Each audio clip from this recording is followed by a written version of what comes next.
పూర్తి వివరాలకు చదవండి రేపటి అక్షర శిల్పం దినపత్రికలో.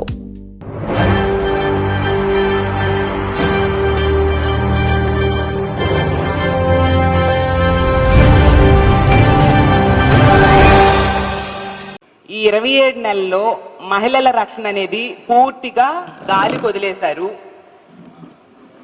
ఇప్పుడు చూస్తే మన ఆంధ్రప్రదేశ్ రాష్ట్రంలో ఉన్న మహిళలకే కాదు, విదేశాల్లో ఉన్న మహిళలకు కూడా వీళ్ళు వేధించే పరిస్థితి మనం చూస్తూ ఉన్నాం. దానికి ముఖ్య కారకులుగా తెలుగుదేశం పార్టీ నాయకులు, తెలుగుదేశం పార్టీ ఎమ్మెల్యేలు, తెలుగుదేశం పార్టీ కార్యకర్తలు, ఇప్పుడు మరీ ఘోరంగా తెలుగుదేశం పార్టీ మంత్రే ఉండడం నిజంగా సిగ్గుచేటు. అంటే వీళ్ళ ఖ్యాతి ఖండాంతరాలు దాటి వెళ్ళింది అనడానికి ఉదాహరణగా నిలిచింది. ఎందుకంటే తెలుగుదేశం పార్టీకి చెందిన ఒక మంత్రి ఒక ఎన్ఆర్ఐ మహిళను వేధించాడు అని చెప్పి ఆ మహిళ సోషల్ మీడియాలో పోస్టులు పెట్టింది. అలాగే మంత్రి గారి లోకేష్ గారికి కూడా చెప్పడం జరిగింది. కానీ ఎటువంటి స్పందన లేదు. ఆ మంత్రి ఒక కంత్రీలా వ్యవహరించారు, ఈమెకి వేధింపులకు గురి చేశారు అనే విషయం ఆవిడ స్పష్టంగా తన సోషల్ మీడియా పోస్టుల ద్వారా చెప్పడం జరిగింది. అసలు ఈ కూటమి పాలనలో చంద్రబాబు నాయుడు గారి మంత్రివర్గం అది ఒక మంత్రివర్గమా లేదా మహిళల్ని వేధించే వర్గమా అర్థం కాని పరిస్థితిలో ఈరోజు ఉంది. తెలుగుదేశం పార్టీ, టీడీపీ అంటే తెలుగుదేశం పార్టీ కాదు, తెలుగు దుశ్శాసనుల పార్టీ అనేది మరొకసారి నిరూపించబడింది. ఎందుకంటే చూసాం మనం, ఒక ఎన్ఆర్ఐ ఆవిడ, ఒక మహిళ, మన తెలుగు మహిళే ఎన్ఆర్ఐ, సోషల్ యాక్టివిస్ట్, ఒక స్వచ్ఛంద సంస్థ ప్యూర్ సర్వీస్ ఆర్గనైజేషన్ కి ఆవిడ ఫౌండర్. డల్లాస్ లో ఉండే ఆవిడ, మన మంత్రులు డల్లాస్ లో నాటా సమావేశాలకు వెళ్ళారంట. ఒక మంత్రి తాలూకా అపాయింట్మెంట్ ఆవిడ అడిగిందంట. తన సర్వీస్ యాక్టివిటీస్ లో భాగంగా సహాయం కోసం అపాయింట్మెంట్ అడిగితే ఈ మంత్రి గారేమో ఆవిడికి ఒంటరిగా కాఫీ షాప్కి రమ్మని చెప్పడం జరిగిందంట. ఆవిడ టీంతో వస్తానంటే లేదు ఒంటరిగా రండి అని ఇతను చెప్పడం జరిగిందంట. మరీ దారుణంగా ఏంటంటే అతని కాళ్ళు చేతులు ఉన్న ఫోటోలు కూడా తీసి పంపడం జరిగిందంట. అసలు ఇంత దిగజారిపోతున్నారేంటి తెలుగుదేశం పార్టీ నాయకులు అర్థం కాని పరిస్థితి. అంటే మన ఆంధ్రప్రదేశ్ పరువుని ఇక్కడ తీస్తున్నారు సరిపోదా, ఇప్పుడు ఖండాంతరాలు దాటి వేరే దేశంలో కూడా మన రాష్ట్ర పరువును తీయడం అవసరమా మంత్రి గారని నేను అడుగుతూ ఉన్నాను. మరి నారా లోకేష్ గారు, మరి మీకు ఆవిడ కంప్లైంట్ ఇచ్చారు కదా, పేరు కూడా చెప్పారట, ఆవిడ మీకు తెలుసట, మీ తెలుగుదేశం పార్టీ నాయకులు అందరికీ తెలుసంట ఆవిడ. మరి దీని మీద స్పందించాలి కదా, మీరు ఎందుకు నోరు విప్పట్లేదు? ఎందుకు ఆ మంత్రిని కవర్ చేసుకోవడానికి, రక్షించడానికి మీరు ప్రయత్నిస్తూ ఉన్నారు? ఈరోజు కేబినెట్ సమావేశం కదా, మీరు మీ పక్కనే అలాంటి మంత్రిని కూర్చోబెట్టుకుని ఈ సమావేశంలో ఎలా పాల్గొంటారు? అతన్ని వెంటనే బర్తరఫ్ చేయాల్సిన బాధ్యత చంద్రబాబు నాయుడు గారి మీద లేదా నేను అడుగుతూ ఉన్నాను. ఆవిడ ఎంత డైరెక్ట్ గా శైలా అనే సోషల్ మీడియా ద్వారా ఆవిడ అందులో ఆ అకౌంట్ ద్వారా ఆవిడ పోస్ట్ చేస్తూ ఉన్నారు. చూడండి, ఆవిడ Nara Lokesh clean up your cabinet bro, contact me if you want details on sleazy minister of yours అని స్పష్టంగా ఆవిడ చెప్పారు. దీని మీద ఎంక్వైరీ చేయాల్సిన బాధ్యత మీకు లేదా? అసలు ఆవిడ ఫోటోలు అలాగే చాట్ తాలూకా డీటెయిల్స్ అన్ని కూడా మంత్రి గారి ముందు పెడతాను, నా దగ్గర అన్ని సాక్ష్యాలు ఉన్నాయి అని చెప్తూ ఉన్నారు. మరి వెంటనే లోకేష్ గారు అవన్నీ తీసుకొని ఫోరెన్సిక్ టెస్ట్ చేసి ఈ నిందితుడైన మంత్రిని వెంటనే బర్తరఫ్ చేసి కేసు పెట్టి విచారణ చేసి నిజ నిజాలు బయటికి తీసుకొచ్చి ప్రజలకు చెప్పాల్సిన బాధ్యత లోకేష్ గారికి లేదా అని నేను అడుగుతూ ఉన్నాను. ఇలా వెధవేషాలు వేశాడు మీ మంత్రివర్గంలో ఒక మంత్రి అని ఆవిడ అంత స్పష్టంగా చెప్పాక కూడా మీరు ఎందుకు చర్యలు తీసుకోవట్లేదు? ఇదేనా మహిళలకు మీరు ఇచ్చే గౌరవం లోకేష్ గారు అని నేను అడుగుతూ ఉన్నాను. అసలంట ఆవిడని ఒంటరిగా రమ్మంటే తప్పించుకోవడానికి ఆవిడ ఇంకో పోస్ట్ పెట్టారు. ఆవిడ ఈ మంత్రి నుంచి తప్పించుకోవడానికి ఒంటరిగా వెళ్ళడానికి ఇబ్బంది పడి తన పెదనాన్న, ఎప్పుడో చనిపోయిన పెదనాన్న పేరుని చెప్పుకొని అతను చనిపోయారు అని చెప్పి తప్పించుకొని వెళ్లకుండా ఆగిపోయిందంట. ఇంత స్పష్టంగా చెప్పింది. Forcing me to use uncles death as an excuse to get out of it's last minute. My uncle passed away many years ago. Thanks పెదనాన్న, మీ పేరు వాడాల్సి వచ్చింది, ఇంటి ఆడపిల్లని ఎలా కూడా రక్షించావని చెప్పి ఆమె చెప్పడం జరిగింది. అసలు ఎంత దారుణం. అలాగే తీసుకుంటే ఇదిగోండి, అప్పట్లో డల్లాస్ నాటాలో నాతో వెధవేషాలు వేయబోయిన అన్నకి అంటూ ఇంకొక పోస్ట్ ఆ శైల అనే సోషల్ మీడియా అకౌంట్ ద్వారా ఈవిడ పోస్ట్ చేయడం జరిగింది. తాళ్ళూరి శైల గారు, ఆవిడ పేరు డాక్టర్ తాళ్ళూరి శైల గారు. అలాగే ఈవిడ ప్రధానమంత్రి గారికి, అలాగే సెంట్రల్ హోం మంత్రి గారికి, పవన్ కళ్యాణ్ గారికి, చంద్రబాబు నాయుడు గారికి అందరినీ ట్యాగ్ చేస్తూ కూడా పోస్టులు పెట్టడం జరిగింది తన అకౌంట్ ద్వారా. మరి ఈ ప్రభుత్వం ఎందుకు స్పందించట్లేదు? మహిళల గౌరవం విషయంలో మీరు ఇంత నిర్లక్ష్యంగా వ్యవహరిస్తారా? ఇదేనా మీ చిత్తశుద్ధి? మాట్లాడితే స్టేజ్ మీద వెళ్ళి చాలా డైలాగ్స్ ప్రతి ఒక్కరూ చెప్తూ ఉంటారు. లోకేష్ గారు అవ్వచ్చు, చంద్రబాబు నాయుడు గారు అవ్వచ్చు, పవన్ కళ్యాణ్ గారు అవ్వచ్చు, అలాగే మహిళా హోంమంత్రి గారు అవ్వచ్చు, ఎన్నో డైలాగులు చెప్తూ ఉంటారు. మహిళల రక్షణకు మేము పెద్దపీట వేస్తామని. ఎంత స్పష్టంగా ఒక ఎన్ఆర్ఐ మహిళ తన సోషల్ మీడియా అకౌంట్ ద్వారా పోస్టులు పెడితే ఇంత ఓపెన్ గా బహిరంగంగా బయటకు వచ్చి మీ మంత్రి కోసం ఆవిడ ప్రశ్నిస్తూ ఉంటే, అతను తప్పు చేశారు, నా దగ్గర సాక్ష్యాలు ఉన్నాయి అని చెప్తూ ఉంటే, లోకేష్ గారికి అయితే అతని పేరు కూడా చెప్తే ఎందుకు మీరు స్పందించట్లేదు? ఇంత నిర్లక్ష్యమా? ఇంత దారుణంగా ఉంటే మహిళల రక్షణ ఏంటి ఈ రాష్ట్రంలో? ఏంటి ఈ తెలుగు మహిళలు ఎక్కడున్నా వాళ్ళని కూడా వదలరా మీరు అని నేను అడుగుతూ ఉన్నాను. మరీ ఘోరం ఏంటంటే, ఈరోజు కేబినెట్ సమావేశం జరుగుతూ ఉంది. ఇదే లోకేష్ గారితో పాటు పక్కనే కూర్చుంటారు అతను, చంద్రబాబు నాయుడు గారు అదే కేబినెట్ సమావేశంలో ఉంటారు, మహిళా మంత్రులు ఉంటారు. మరి మీరు దీని మీద ఏం చర్యలు తీసుకుంటారు? నిజంగా మీకు చిత్తశుద్ధి ఉంటే ఆ మంత్రిని వెంటనే బర్తరఫ్ చేయండి. చంద్రబాబు నాయుడు గారు ఏమంటే మాట్లాడితే డైలాగ్స్ చెప్తూ ఉంటారు, ఎవరైనా మహిళల్ని వేధిస్తే అదే చివరి రోజు అని. నేను చంద్రబాబు నాయుడు గారిని ఒకటే అడుగుతూ ఉన్నాను, మీ కేబినెట్ లో ఒక మంత్రి ఈరోజు కేబినెట్ సమావేశంలో కూడా అతను కూర్చుంటారు. మరి అతను ఈరోజు ఈ విధంగా మహిళని వేధించాడు అని అన్ని సాక్ష్యాధారాలు బయట పెడతానని చెప్తూ ఉంది, సోషల్ మీడియా వేదికగా ఆవిడ చెప్తూ ఉంది. మీరు అతని మీద ఏం చర్యలు తీసుకుంటారు? మరి ఆ మంత్రికి మీరు చెప్పే ధైర్యము చిత్తశుద్ధి మీకు ఉన్నాయా? ఇదే నీకు చివరి రోజు, నిన్ను బర్తరఫ్ చేస్తున్నాను అని చెప్పే ధైర్యం మీకు ఉన్నాయా చంద్రబాబు నాయుడు గారు అని నేను అడుగుతూ ఉన్నాను. మరి మీ ప్రభుత్వం ఏమీ చేయకుండా మేకను కోస్తే, కోడిని కోస్తే నడి రోడ్డు మీద నడిపించారు కదా. ఇంత తప్పు చేసిన మంత్రిని అరెస్ట్ చేసి నడి రోడ్డు మీద నడిపిస్తారా చంద్రబాబు నాయుడు గారు? నిజంగా మీకు చిత్తశుద్ధి ఉంటే అలా చేయండి అని నేను అడుగుతూ ఉన్నాను. అలాగే మహిళా హోంమంత్రి గారు ఎన్నో డైలాగ్స్ చెప్తూ ఉంటారు.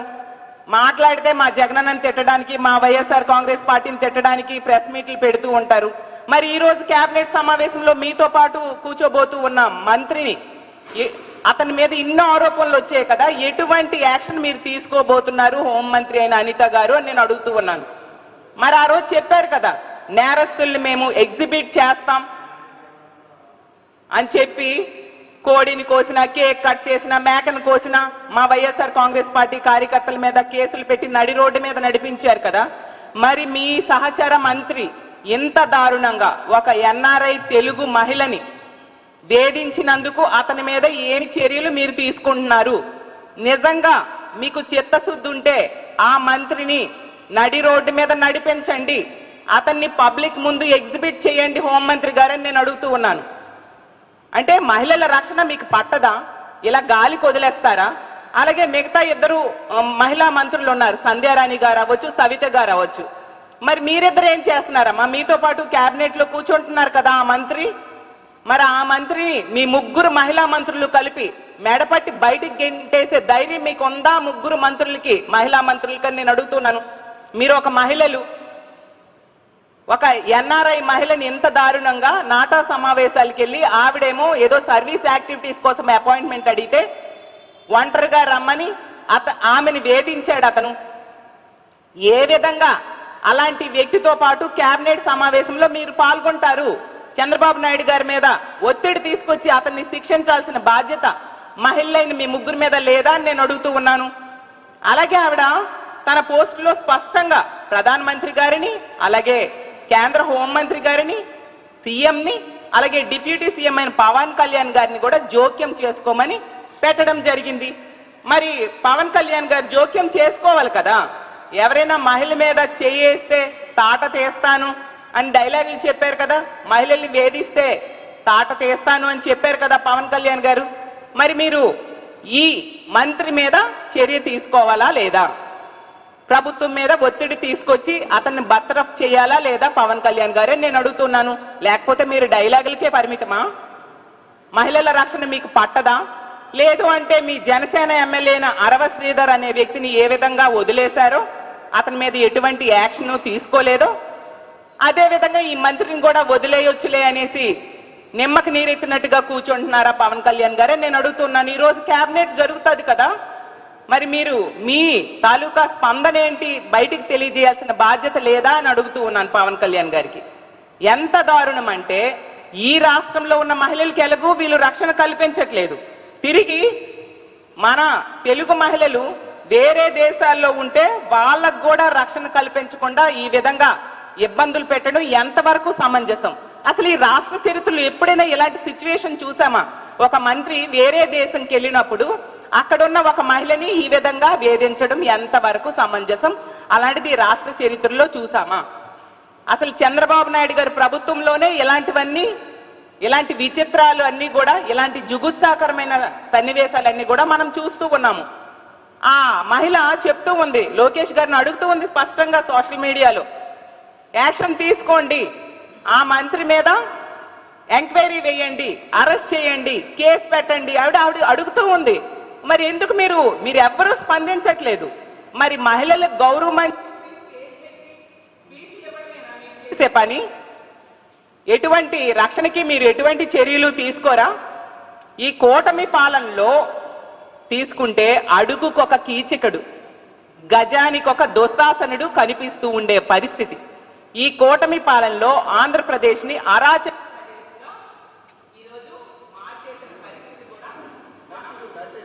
చూస్తూ ఉన్నాం. ఎందుకంటే ఎంత దారుణం అంటే మొన్ననే చూసాం. గుంటూరులో తీసుకుంటే, గుంటూరులో ఒక మహిళని వివస్త్రని చేసి తెలుగుదేశం పార్టీ వార్డ్ సెక్రటరీ అనేవాడు ఏ విధంగా దాడి చేశాడు. అప్పుడే ఈ రాష్ట్రం పరువు దేశంలో జాతీయ స్థాయిలో పోయింది. ఇప్పుడు ఖండాంతరాలు దాటి వేరే దేశంలో కూడా ఈ విధంగా చేయడం ఎంతవరకు సమంజసమని నేను అడుగుతూ ఉన్నాను. మరీ దారుణం ఏంటంటే ఈ తెలుగుదేశం పార్టీ వాళ్ళు కక్ష సాధింపు చర్యల కోసం తన భార్యకే నైటీ చించేశాడు ఒక తెలుగుదేశం పార్టీ నాయకుడు. మా పార్టీ ఎమ్మెల్యే అయిన విరూపాక్షి గారి మీద అక్రమ కేసు పెట్టడం కోసం తన భార్య తాలూకా నైటీని పబ్లిక్ గా చించేశాడు. ఇంత దిగజారిపోవాలా రాజకీయం కోసం తెలుగుదేశం పార్టీ నాయకులారా అని మిమ్మల్ని అడుగుతూ ఉన్నాను. మరి ఇంత దారుణమా? అంటే మహిళలంటే మీకు గౌరవం లేదు, మహిళలు మీద దాడి చేస్తారు, లైంగిక దాడులు చేస్తారు, వాళ్ళ మీద హత్యలు చేయడానికి ప్రయత్నిస్తారు, హత్యాయత్నాలు చేస్తారు, అత్యాచారాలు చేస్తారు. అసలు ఎంతమంది తెలుగుదేశం పార్టీ ఎమ్మెల్యేలు మహిళల్ని వేధించినప్పుడు మీరు గనుక చర్యలు తీసుకొని ఉంటే ఈరోజు ఈ పరిస్థితి రాదు. ఆ రోజు అరవ శ్రీధర్ అనే వ్యక్తి వలన 5 సార్లు గర్భవతి అబార్షన్స్ చేయించబడిన మహిళ బహిరంగంగా తన వేదనని తెలియజేసిన ఎటువంటి చర్య మీరు తీసుకోలేని పరిస్థితి మనం చూసాం. తూతూ మంత్రంగా 3 మెన్ కమిటీ వేసేశారు. ఎటువంటి చర్య తీసుకున్నారు మీరు? అలాగే ఆ రోజు ఆదిమూలం అనే ఎమ్మెల్యే వలన ఒక మహిళ లైంగిక వేధింపులకు గురై ఇక్కడ రక్షణ లేదని చెప్పి పక్క రాష్ట్రంకి వెళ్ళి ప్రెస్ మీట్ పెట్టి ఆవిడ తన వేదనని చెప్పుకుంటే ఆదిమూలం మీద ఎటువంటి చర్యలు మీరు తీసుకున్నారు? అలాగే గుంటూరు ఎమ్మెల్యే అయిన నజీర్ అనే వ్యక్తి ఎంత దారుణంగా ఒక మహిళని వీడియోలో లైంగిక వేధింపులు గురి చేశాడు. దానికి ఆ మహిళ ఆత్మహత్య యత్నం కూడా చేసుకున్న పరిస్థితి కూడా మనం చూసాం, మీడియా ద్వారా మనం చూడడం జరిగింది. అతని మీద ఎటువంటి చర్యలు మీరు తీసుకున్నారో నేను అడుగుతూ ఉన్నాను. మరీ ముఖ్యంగా టీటీడీ చైర్మన్గా ఉన్న బిఆర్ నాయుడు అనే వ్యక్తి వలన ఒక మహిళ వేధింపులకు గురైతే అతని మీద ఎటువంటి చర్యలు తీసుకున్నారు? అలాంటి పవిత్రమైన స్థలంలో చైర్మన్గా ఉండే వ్యక్తి చేసే పనులు అవి. ఇవన్నీ జరుగుతూ ఉన్నప్పుడు మీరు ఎటువంటి చర్యలు తీసుకోకపోవడం వలన ఈరోజు ఇంత దారుణంగా రెచ్చిపోతూ ఉన్నారు ఒక్కొక్కరుని. మనం చూసాం ఆ రోజు ఈ పక్క జిల్లా అయిన విజయనగరంలో మన్యం జిల్లాకు చెందిన గుమ్మడి సంధ్యారాణి గారి పిఏ ఎంత దారుణంగా ఒక మహిళని వేధించారు. ప్రతి సందర్భంలో కూడా వేధించిన వాళ్ళ మీద కాకుండా వేధించబడిన బాధితుల మీద ఈ కూటమి పాలనలో కేసులు పెడుతూ ఉండే పరిస్థితి కూడా మనం చూస్తూ ఉన్నాం. దాంతో ఇలాంటి తప్పులు చేసే వారికి భయం లేకుండా పోయి రోజు రోజుకి రెచ్చిపోతూ మరింతగా మహిళల్ని వేధించడం, మహిళల మీద అత్యాచారాలు, మహిళల మీద అఘాయిత్యాలు తెలుగుదేశం పార్టీ నాయకులే చేస్తూ ఉండే పరిస్థితి. ఇప్పుడు సాక్షాత్తు క్యాబినెట్లో మంత్రి ఇంత దిగజారిపోయి ఒక మహిళని వేధించడానికి బరి తెగించారంటే తెలుగుదేశం పార్టీ ఎమ్మెల్యేలు కానీ, మంత్రులు కానీ, నాయకులు కానీ ఎంతగా వీళ్ళు బరి తెగించారు. ఈ కూటమి పాలనలో ఎటువంటి తప్పు చేసినా, ముఖ్యంగా మహిళల మీద ఎటువంటి వేధింపులు గురి చేసినా కూడా ఎటువంటి శిక్షలు ఉండవని బలంగా నమ్మడం వల్ల ఈ రోజు ఈ విధంగా వీళ్ళు ప్రవర్తిస్తూ రోజు రోజుకు రెచ్చిపోతూ ఉండే పరిస్థితి. ఏమంటే మహిళా హోంమంత్రి జగనన్నను తిట్టడానికి తప్ప ఎందుకు తన బాధ్యతలు నిర్వర్తించకుండా ఏ విధంగా వ్యవహరిస్తూ ఉన్నారో కూడా మనం చూస్తూ ఉన్నాము.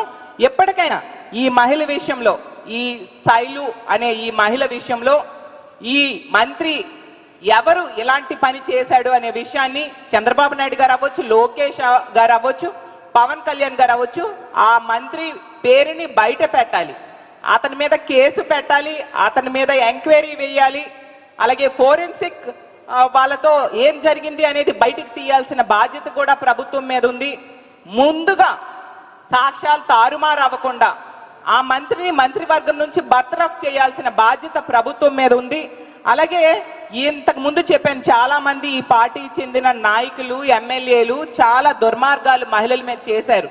వాళ్ళందరి మీద కూడా యాక్షన్ తీసుకోవాలి. తీసుకుంటే ఇంకొకసారి ఇంకొక కొత్త వ్యక్తి తప్పు చేయడానికి భయపడతాడు. అలా ఈ రోజు తీసుకుంటే తెలుగుదేశం పార్టీ వల్లనే ఈ రాష్ట్రంలో ఉన్న మహిళల మీద వేధింపులు జరుగుతూ ఉండే పరిస్థితి. రోజుకి 4 మంది మహిళల మీద హత్య కానీ, అత్యాచారం కానీ జరుగుతుంది ఈ కూటమి పాలనలో. అలాగే రోజుకు 70 మంది మహిళల మీద దాడులు, అఘాయిత్యాలు జరుగుతున్నాయి. నిజంగా సిగ్గుచేటు. 40 ఏళ్ళ ఇండస్ట్రీ అని చెప్తారు, 4వసారి ముఖ్యమంత్రి, కనీసం మహిళల రక్షణ కూడా పట్టించుకోకపోతే ఎలా చంద్రబాబు నాయుడు గారని నేను అడుగుతూ ఉన్నాను. ఒక మహిళ ఎంత ఓపెన్ గా సోషల్ మీడియాలో కంప్లైంట్స్ పెడితే మీరెందుకు చర్యలు తీసుకోవట్లేదు ముఖ్యమంత్రి గారని చంద్రబాబు నాయుడు గారని నేను అడుగుతున్నాను. ఎప్పటికైనా ఆ మంత్రి పేరు బయట పెట్టాలి, అలాగే అతని మంత్రివర్గం నుంచి బర్తరఫ్ చేయాలి, అతని మీద కేసు పెట్టాలి. మరీ దారుణం ఏంటంటే ఆవిడ పోస్టులు పెడితే ఈ తెలుగుదేశం పార్టీ సోషల్ మీడియా సైకోలు ఆమెకి వ్యతిరేకంగా కింద పోస్టులు పెడుతూ ఉన్నారు, ఆమెకి ఆ విధంగా వేధిస్తూ ఉన్నారు. ఎంత దారుణం అంటే మహిళలకి ఇచ్చే గౌరవం ఇదేనా? మీరు స్టేట్మెంట్సే ఇస్తారా? లోకేష్ గారు మాట్లాడితే చెప్తూ ఉంటారు, మాకు చాలా సభ్యత సంస్కారంతో మా అమ్మ పెంచారు, మహిళలను గౌరవించడం మాకు నేర్పించారని మా కౌన్సిల్లో చెప్తూ ఉంటారు. నిజమేనేమో అనుకున్నాం, కానీ ఇంత ఘోరంగా ఒక మంత్రి గురించి ఒక ఎన్ఆర్ఐ మహిళ మీకు ఇలా సోషల్ మీడియాలో ప్రశ్నించినా, కంప్లైంట్ ఇచ్చినా మీరు యాక్షన్ తీసుకోలేదు అంటే మీ చిత్తశుద్ధి ఎలాంటిది అనేది అర్థమైపోతూ ఉంది. లోకేష్ గారు, ఎప్పటికైనా ఆ మహిళని వేధించిన మంత్రిని బర్తరఫ్ చేయండి, అతన్ని తక్షణమే అరెస్ట్ చేయాల్సిందిగా మేము డిమాండ్ చేస్తూ సెలవు తీసుకుంటున్నాం. మరిన్ని కథనాల కోసం సబ్స్క్రైబ్ చేసుకోండి మీ అక్షర శిల్పం. పూర్తి వివరాలకు చదవండి రేపటి అక్షర శిల్పం దినపత్రికలో.